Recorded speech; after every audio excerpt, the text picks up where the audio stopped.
হবে না। আম্মা জান আয়েশা রাদিয়াল্লাহু আনহা বলেন, তখন কি উপায় হবে? বলে, উম্মতেরা পাগলের মতো দৌড়াবে, কোথায় যাবে?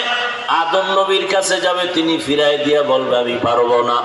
সুপারিশের জন্য মুসা নবীর কাছে যাবে, তিনিও ফিরাই দিবেন। যাইতে যাইতে সব শেষ হইয়া এক পর্যায়ে উম্মত আমারে তালাশ করবে। আম্মা জান আয়েশা বলে, নবী আপনাকে কোথায় পাওয়া যাবে?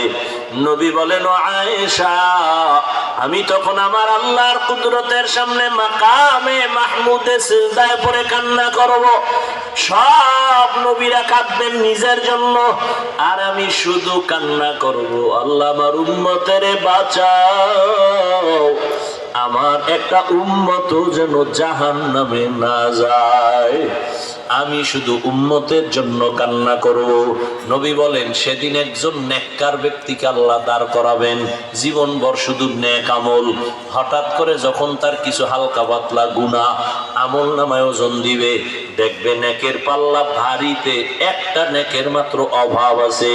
একটা নেক হইলেই সে জান্নাতে চলে যাবে। আল্লাহর বান্দাকে আল্লাহ বলবেন, দেখো তো তোমার আত্মীয় স্বজন আছে, একটা নেক নিয়ে আসো, যাও। দেখো এই হাসরের মাঠে একটা নেক কে তোমাকে দেয়। আল্লাহর বান্দা তখন দৌড়াবে হাসরের ময়দানে। আরে ঘামের সাগরে কেউ হাবুডুবু খাবে, কেউ কান্না করে করে রক্ত বের হবে, এতটা কঠিন হালাত। নেক একটা নেকের টান মাত্র ছেলের কাছে যাবে, দিবে না, পরিচয় দিবে না। হঠাৎ কইরা একজন আল্লাহর বান্দা বলবে, এই দাঁড়াও, তুমি দৌড়াও কেন? ভাই তুমি কি বুঝবা? বলো, আমার একটা নেকের টান আছে, যদি একটা নেক পেয়ে যায় আমি জান্নাতে যাব। এইবার ওই লোকটা কয়, আমার জীবনের সব গুনাহ আর গুনাহ, একটা নেক আছে, এইটা তুমি নিয়ে যাও।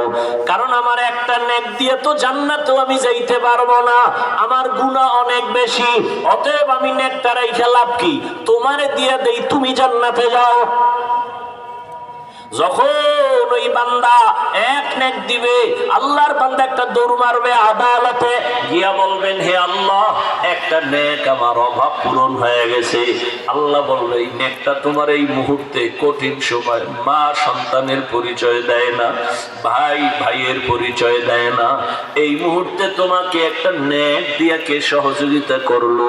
বলে, একটা আল্লাহর বান্দা। আল্লাহ বলবে, ফেরেশতা ওরে নিয়ে আসো। সামনে আনার পরে আল্লাহ বলবে, তুই যেই বান্দারে নেক দিলি কারণ কি? বান্দা চোখের পানি ছেড়ে বলবেন, হে মালিক, আমার সব গুনাহ ছাড়া কোনো নেক আমার নাই, একটা নেক মাত্র আমার আছে।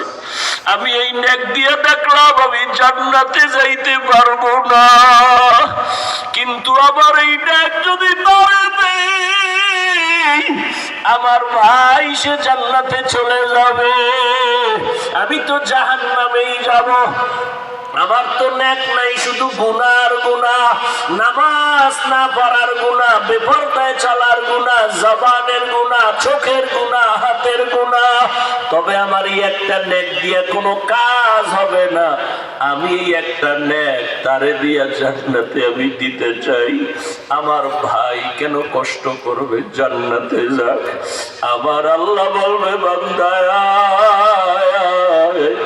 এই কঠিন সময় এতটা মোহাব্বতের নজরে যদি বান্দা তুমি ওই বান্দারে সহযোগিতা করছো, আমি মাওলার নাম তো রহমান আর রহিম, আমি মাওলা কেন তোমাকে সহযোগিতা করব না? তুমি যেহেতু একটা নেক দিয়া ওরে জান্নাতি বানাইছো, আমি আল্লাহ দয়া দিয়া তোমাকেও জান্নাতি বানায়া দিলাম। ফেরেশতারা একেও জান্নাতে নিয়ে যাও। ও আল্লাহর বান্দারা, জীবনে তো দাড়ি কম কাটো নাই, নামাজ কম ছাড়ো নাই, বেপরদায় কম চলো নাই। আমি একটু আগেই বলছি রে যুবক, আমি তোমাকে এতক্ষণ যে বয়ান শুনাইলাম, একবারও কিন্তু বলি নাই আমার মতো টুপি লাগাও।